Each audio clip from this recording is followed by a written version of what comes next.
কথার চাইতে অনুভূতি বেশি গভীর হয়। মানুষ যে কথাটি মুখে বলতে পারে না, সেটা মানুষ অনুভব করে।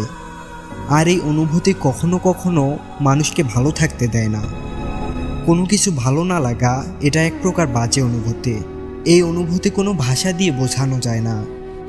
কথার চাইতে এই অনুভূতি গভীরভাবে মানুষকে যন্ত্রণা দেয়। মানুষ যখন তার ভাষা হারিয়ে ফেলে, তখন সে তার অনুভূতি শক্তিকে জাগ্রত করে। যে মানুষটা যত বেশি নীরব থাকে, সেই মানুষের অনুভূতি শক্তি তত প্রখর হয়। যারা কম কথা বলে কিংবা কথা দিয়ে মানুষকে বশে আনতে পারে না, তারাই অনুভূতির আঘাতে আহত হয়। কথা তো অনেক মানুষের সাথেই হয়, তবে সবার প্রতি আকর্ষণ জন্মায় না।